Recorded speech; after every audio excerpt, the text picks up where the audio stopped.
अवधूत चिंतन श्री गुरुदेव दत्त. नमस्कार. उपाय आणि उपासना या यूट्यूब चॅनलमध्ये मी तुमचं स्वागत करते. चैत्र महिन्यातील पौर्णिमा ही चैत्र पौर्णिमा म्हणून ओळखली जाते. हिंदू धर्मामध्ये चैत्र पौर्णिमेला विशेष महत्त्व आहे. चैत्र पौर्णिमा तिथी शनिवारी 12 एप्रिल ला पहाटे 3:21 सुरू होईल आणि 13 एप्रिलला पहाटे 5:51 राहील. या दिवशी अनेक व्यक्ती उपवास करतात आणि रात्री चंद्र पाहिल्यावर उपवास सोडतात. या दिवशी भगवान श्री हरी, विष्णू आणि देवी लक्ष्मी यांची पूजा केली जाते.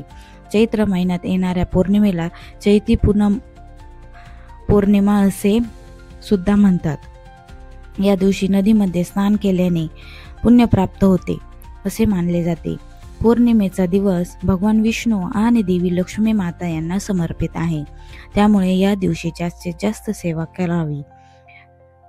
भगवान श्रीहरी आणि देवी लक्ष्मी माता यांचा आपल्यावर कृपा आशीर्वाद प्राप्त व्हावा म्हणून पौर्णिमेला विशेष लाभ प्राप्त होण्यासाठी पूजा, पाठ, दान, धर्म, सेवा केल्या जातात.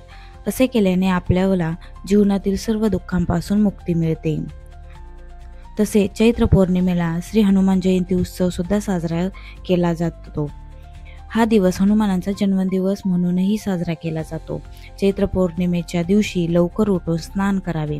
तुमच्याजवळ कुठे नदी असेल तर नदीमध्ये स्नान केलेले अतिउत्तम, आणि जर नसेल तर घरीच आंघोळीच्या पाण्यामध्ये गंगाजल टाकून स्नान करावे. स्नान झाल्यानंतर सूर्यदेवांची पूजा करून त्यांना अर्घ्य द्यावे. तसेच रात्री देखील चंद्रदेवांची पूजा करून चंद्रदेवांना अर्घ्य द्यावे.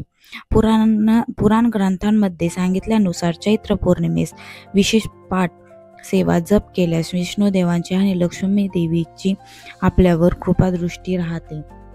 चैत्र पौर्णिमेच्या दिवशी व्रत करणाऱ्या व्यक्तीस चंद्रदेवांचा विशेष आशीर्वाद मिळतो.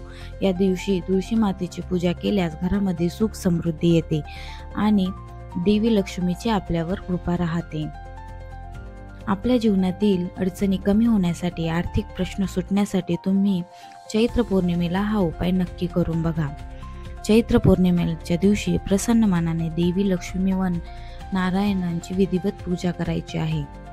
या दिवशी भगवान विष्णूंना पिवळी फळे, फुले, कपडे, मिठाई अर्पण करायची आहे. भगवान विष्णूंचा फोटो नसेल तर बाळकृष्ण भगवानांना वस्तू अर्पण करू शकतात. बाळकृष्ण भगवानांचा शुद्ध जलाने अभिषेक करायचा आहे आणि देवी लक्ष्मीला लाल रंगाचे गुलाबाचे फूल अर्पण करायचे आहे. लाल रंगाचे गुलाबाचे फूल नसेल तर गुलाबी रंगाचे सुद्धा चालेल. त्यानंतर सत्यनारायणाची कथा वाचायची आहे. ही कथा पौर्णिमेला वाचणे पुण्याचं काम आहे. त्यानंतर आरती करून प्रसाद वाटावा. दर महिन्याच्या पौर्णिमेला असे केल्याने घरातील दुःख कमी होऊन आर्थिक प्रश्न सुटतील. भगवान विष्णू आणि देवी लक्ष्मी मातेची आपल्यावर सदैव कृपा राहील. त्याचबरोबर यथाशक्ती तुम्हाला जमेल तसं दान या दिवशी अवश्य करायचं आहे. या दिवशी दान करण्याला खूप महत्त्व आहे. चैत्र पौर्णिमेला कोणती कामे करावी आणि कोणती कामे वर्जित आहेत हे आपण पुढील व्हिडिओमध्ये बघणार आहोत. तोपर्यंत चॅनलला लाईक, शेअर आणि सबस्क्राईब करायला विसरू नका. धन्यवाद.